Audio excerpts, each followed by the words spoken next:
When you're shopping for the brand new vehicle, you're probably wondering, what does it actually cost to own, maintain, and repair that vehicle for the next 5 or 10 years? After all, tack that on top of initial cost of buying as well as inflation, buying a new car can almost be cost prohibitive. And as such, you definitely want to make sure in a 10-year time frame that vehicle is not going to drive you to the poorhouse. Well, guess what? I'm going to share a list of the worst offenders for costing you 2 arms and 3 legs for maintenance and servicing. The first one on our list is this beautiful little Volvo parked right behind me here. What is this? Well, first of all, it is a Volvo and it has some of the greatest LEDs. Of course, that's all new technology, as is what we're looking at here. That means this plugs in. Yes, it's electric. We have remote door handles, electric parts on everything. We have large glass sunroof, lots of technology there. Beautiful LEDs, more expensive servicing parts there. This is the XC90 and this is the T8 twin engine all-wheel drive, and they do have some great interior technology too. Every safety feature and nanny exists in this particular vehicle today, as well as convenient technology makes this vehicle very advanced. These modern XC90s are gorgeous in every attribute. They're no longer a mainstream vehicle. These are actually escalated to luxury car status, and that's a big part of why these vehicles are kind of expensive on a servicing basis. It's all of that luxury amenities when electrics go, and that's a big part of some of the failures on a lot of these modern day Volvos has been related to the electronics in the vehicles. Every technical failure means another trip to the service shop, and that just means more dollars out of the pocket. To add to this vehicle is actually equipped with a 4-cylinder engine that's both turbocharged and supercharged. When manufacturers started producing forced induction engines for the mainstream, turbocharging, it created a lot of extra heat in the engine compartment, caused extra failures. Plastics would wear out, internal engines would wear down quicker, and unfortunately, now they've done turbocharging and supercharging, so they're blowing it hard at the low revs, they're blowing it hard at the high revs, they're creating lots of extra stress. That's definitely drastically going to reduce the longevity of that engine. On top of that, this T8 design also has a hybrid motor. That's right, as I showed you, it's plug-in. So that too, again, is adding another layer of complexity. There's batteries to change, and there's the motors and all of the other bits and pieces that are going to cost this vehicle in the long run. So in a 10-year time frame, you could actually expect to pay on one of these Volvo XC90s approximately $12,359 in a 10-year time frame, which is clearly one of the most expensive vehicles to own for the long haul. Here's the next one on the list of vehicles that are going to cost you an arm and 3 legs, is what we're looking at here. And of course, it's a premium brand by Benz. This is an AMG version specifically, and they're great, very popular by rock stars, celebrities, and just general douche nozzles alike. Beautiful detail. You've got chrome accents and chrome all over the place. Big, beautiful wheels like that, and those red calipers. Of course, we cycle around, and it's a V8 twin turbo. That's a big part of why these vehicles cost so much to maintain. Of course, we have this beautiful mirror that folds away, an interior with cross stitch, and all of the technology you can possibly wrap up in one vehicle. Obviously, lots of great wearing parts and running boards, big exhaust tips because of the big juicy engine. And of course, down here we have lots of great detail like this, plastic here, metal right there. It's a beautiful vehicle. Of course, lots of other parts here that are very expensive to replace once they start going. But this vehicle is a twin turbo V8, and it's a Mercedes, and it's going to be big bucks because they're just the way they are. And you can expect in a 10-year time frame to pay at least $15,561 in total cost in a 10-year time frame just to keep this beauty on the road. That's if nothing major breaks. Big part of that, of course, big V8, twin plugs, 2 turbos, lots of moving parts, lots of oiling, lots of expensive components, and again, all the technology that Mercedes or any other premium brands can muster up and wrap into one beautiful skin. These vehicles will cost you a lot of money, but the one added benefit here is some of that's offset because these vehicles are one of the strongest value retaining vehicles on the market today. The next most expensive vehicle to own over a 10-year time frame is this beautiful little SUV right here. Now, it looks an awful familiar to a lot of you folks, I'm sure, because why? This is also based on the same platform as the Lamborghini Urus and the Porsche Cayenne. Now, what we're looking at here is an Audi, obviously, of course, the latest technology in lighting, beautiful wheels, and of course, all kinds of body panels that are high cost to replace if they break, beautiful painted finishing around the wheel wells, and of course those gorgeous LED taillights that flicker and blink as you signal. They look great, and that beautiful light bar, very similar to the Porsche Cayenne. Of course, here as you cycle back here, it looks very sporty from the back end, and these are in fact quite expensive to maintain. Somewhat because all the mass levels of technology buried in the vehicle, and some of it just because it's affiliation with Porsche and Lamborghini, and some of the drivetrains can be very similar. Don't forget, the top-end version of this is the RS Q8, which essentially is a Lamborghini Urus. But even the base Q8 like this is their premium-sized SUV, and with that, it's going to come at a cost for maintenance. For these vehicles, in a 10-year time frame, you can expect to pay $12,551, which breaks it down to about $1,255 in a year. That's basically just standard maintenance and small repairs. And the next beauty on our list that's actually going to literally break the bank in a 10-year time frame is this little hot rod, and it's this little purring kitty right there. And what we're looking at is an SVR version, which is the top-end hot version, supercharged 5-liter V8 that makes over 500 ponies. Gorgeous vehicle all the way around with the Jaguar logo and a big set of wheels to boot. Of course, we've got great vents on the side and this great mirror. How about all the other accents and details? Of course, we've got more vents around here as well. We'll notice a set of quad tailpipes right there. A very aggressive stance with this beautiful overhang right here. Even on the top, you've got lots of glass on the roof and a little one-touch access to get in. And the interior is beautifully appointed, and it's loaded with all of the amenities from the modern-day Jaguar. As a result, you can expect to pay as much as $16,103 in a 10-year time frame, which is almost $1,600 a year. Quite substantial. And I can add to that, I personally own a Jaguar F-Type, which is very similar, has a similar drivetrain as this, with costly injectors, high pressure fuel pumps, and all the technology that seems to go slightly off the rails. It does mean substantial cost to keep these vehicles on the road. Annual service costs and the, of course, localized shop rate is going to be a significant part. Is this for those with a very deep pocket and a big wallet? Absolutely. And the next one is this beautiful hot rod right here. We're looking at a Range Rover, of course, by Land Rover. Everybody knows these are very, very expensive to own and operate. If they're good enough for the king and queen, then they're probably way beyond me, because I probably can't afford to keep one because of huge service costs. Sure, you got the beautiful air ride suspension, they float, they do all kinds of great things for off-roading. They have some of the most sophisticated all-wheel drive systems to keep these vehicles planted and executing some aggressive off-roading conditions. They're great, and they have beautiful tailpipe setups like that. You can tow a trailer with it with that little hitch receiver. Beautiful LEDs, nice sight lines down the side. Of course, look at that gorgeous handle and fold-away mirrors with high gloss piano action. And on top, you have lots of glass up there and literally some of the cleanest interiors you'll find anywhere in the industry. Very subtle, subdued, and yet high quality and stylish. These vehicles are puking, vomiting, overflowing luxury. There really aren't too many vehicles that are more luxurious than a modern day Range Rover, especially the top end Range Rover like we're looking at here. And as such, you're gonna pay for that. You're gonna pay dearly. You can't expect to pay $18,228 just to keep this vehicle serviced in a 10-year time frame. And that's if your rear air suspension hasn't blown out, or you lost an air compressor, or some of the electronics in the infotainment system haven't let go, or the e-brake system that bungs up, or as well the front differential that blows apart. If any of those parts fail, that's just going to be added on there. But as a basic maintenance, you can expect to pay almost $1,900 a year for the next 10 years. Another vehicle that's likely going to cost you a king's ransom is right here. It's a BMW X6M. I mean, these are hot vehicles. They look great. They drive wonderfully. But there's a lot going against them for cost of maintenance and servicing. First of all, look how gorgeous. I mean, we got some quad pipes down there. We've got beautiful vents here. LED tail lights, of course, carbon fiber, but none of that really costs money.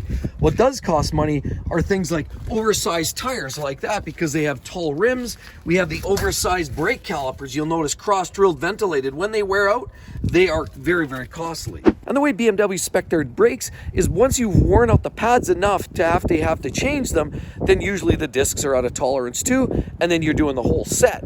Brakes, discs, pads, fluids, and it costs you $3,000-$4,000 for a set of brakes. There's other parts like suspension bits are much more costly on this premium version. The technology inside is fully loaded as well, and that usually often fails somewhere along the way. The other thing we can't forget is about what's under the hood there. Because this is an M version, we have the twin turbo V8. It's a 4.4 liter, and of course it has the hot V. So between the V of the engine, you've got two turbos. That creates a lot of heat. And the older generations are even more problematic for that. The later versions are slightly improved, but the older versions had that hot V cooking at the engine, melting plastics, causing premature leaks. They would deteriorate the valve guide seals, and then of course cause excessive oil consumption, resulting in lots of tailpipe emissions. So a lot of these M versions are high performance engines, and they will consume a large amount of oil. You generally have to add a quart per every couple thousand kilometers, and that's at $15 to $20 a quart. We also can't forget every time you get a check engine light, bing! And there's no shortage. They even have check engine lights for my crayon is too short when I'm coloring my little coloring book. And every time a check engine light pops up, this vehicle's got to go into the shop. You're gonna have to pay them $250 for diagnostic fee as well as $200 shop rate. That gets very expensive very quick. And because it's an M version like this X6M, that usually means that there's more modules, more sensors, and more to fail. As a result, you can expect to pay $18,900 in a 10-year time frame, which translates to about $1,900. Call it rounded up about $2,000 a year just to keep this vehicle properly serviced in the next 10 years. And the next one that's very expensive to maintain over a 10-year time frame, a lot of it has to do with not just fuel costs and insurance, but a lot of it has to do quality control related issues. We all know that a lot of these vehicles suffer from engine problems. We have the lifter issue as well as transmission issues, but there's a lot of other little problems, nickel and dime, that end up costing a lot in the long run. Well, it's a Cadillac with these huge wheels and gorgeous little dropping running guards here. Of course, we have these beautiful handles, and I love those mirrors, beautiful. Of course, we have the full-size truck chassis, so it's good for hauling a lot of weight, and people love these. But they are very imposing with the big headlights. This looks like a limousine or a hearse, not sure which is which. But on this Cadillac, it looks very imposing, there's no doubt. Very large and in charge. We have these big rear window assembly. Of course, there's lots of room back here for all your friends and family and have a big party or a soiree back there. And as well, you can tow a lot of weight with these vehicles, but there's a lot of troubles with these, and that's why they end up costing so much in a 10-year time frame. There's been noted problems with backup avoidance, front collision avoidance, as well as lane assist. We can't forget about the handles ripping off in people's hands like that, coming right apart. Of course, we also have issues with steering, and of course, other little nickel and dime problems like brakes wearing out prematurely, and as well, a lot of nickel and dime electrics, meaning that you're going to bring this vehicle back to the shop time and time again through the course of the next 5 to 10 years. It's going to mean a little extra money out of your pocket. Because of all the nickel and dime, you can expect to pay about $12,933 in a 10-year time frame for your average Cadillac Escalade, just to keep the vehicle on the road outside of all those other incidentals or major catastrophic failures. Suppose if you really needed something large and in charge, maybe go with the Lexus LX or GX series, or if you definitely like the GM products, maybe something slightly dressed down that might save you a few bucks in the long run, like a Suburban or a Yukon. And the next most costly vehicle on our list is this beautiful little Dodge Ram dressed in this blue miniskirt. Great little detail like that, and some big wheels. Of course, this is a 1500 here. It's classic specifically, and it's got the Hemi with the 5.7 liter V8. Robust looking mirrors, solid looking handles, simple little gas cap, and even a heavy duty bumper, so if you back into something, you won't break the vehicle. They're also meant to do a lot of heavy hauling there with the tow hitch. And of course, you can haul a lot of material in that big box. They also come four-wheel drive in a lot of cases. And the interiors are quite well wearing. They're simple and effective. Lots of plastic, kind of like a Tupperware container. But you probably ask, why isn't Ford? Why isn't Chevy or GM? Those are close competitors to the Ram. They also have potential high dollar maintenance issues over the course of 10 years, specifically when you get into the diesel versions of any of those. The 2500 and 3500 versions of all of these vehicles do get costly in 10 years with lift pumps, fuel injector pumps. Of course, you have issues with injectors, and all kinds of EGR systems and all kinds of emission systems make them quite costly. But this is a gas jobby. That isn't the issue here. The problem with some of these Rams is that in a 10-year time frame, they actually anticipate, based on RepairPal, almost 55% likeliness of having a major catastrophic failure, which means you can expect to pay $3,000 to $5,000 to $7,000 for an engine or transmission issue in that time frame, and that bumps up your average. So what is the average of these vehicles in a 10-year time frame? Well, you can actually expect to pay $17,677 in 10 years if you happen to own it that long, because of some of those catastrophic failures, because of some of the reliability problems, because of the death wobble that forms because almost all Rams develop the death wobble and the loose front end. Also because we can't forget about the TIPM, the TIPM, or the totally integrated power module, which can literally fry all your electrics, your lights, your controls, your switches, your gauges. All of that can come and go with the flick of a switch, and that TIPM module, that is high probability of failing with a lot of Dodge, Jeep products. And sadly, if you get one of those issues, you can expect to pay another $2,000 to $3,000 for that repair alone. So clearly, owning one of these Rams, or their sturdy trucks that are built for heavy duty work, but they have some weak points. And the next vehicles that are some of the most costly to own and operate for the next 10 years are Porsche 911 Turbo, or right here we're talking about the 911 in general. They're great cars. Of course, they all pretty much come with the rear engine hanging out the back, differential here, and of course some of them have all-wheel drive, but a lot of them are primarily rear-wheel drive. You can get a PDK double clutch, manual gearbox, or autos if you go far enough back, but they're all great. They all have the bug-eye looks, and they're high-performance cars with a serious racing heritage to them. So if you need to have one, you're gonna pay the price. And the reality is most of these 911s are holding their value very, very well. As a matter of fact, certain models have gone up in value. Have you seen the market for the Porsche 911 lately? How about the GT3? It's absolutely staggering with what the prices are doing, but people know that. So the value is there. So if you pay a little bit more for maintenance in 10 years time, most people seem to be okay with that. But just know that you're getting into it and you're gonna have significant repair bills associated with owning a 911. Some of the costs associated come with very expensive parts, like those headlights are pricey if you had to replace them. Big wheels are always very expensive, as well as the big brakes that you find. If you see the reds here, that basically means you've got steel cross-drill ventilated rotors, but they're pricey. If you see the yellow calipers, carbon ceramic. You can expect for carbon ceramic brakes to replace a full set to the tune of about $30,000. They're very expensive to replace that. We also can't forget about the tires in general. They're very large, so they get to be very expensive.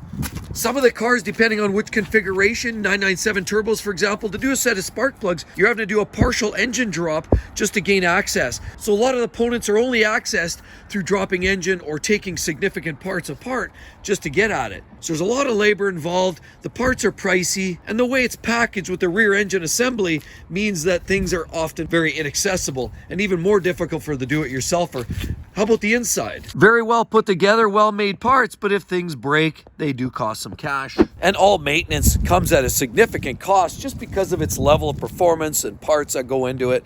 You can literally expect to pay approximately $18,231 in 10 years time just to keep these vehicles properly serviced and maintained.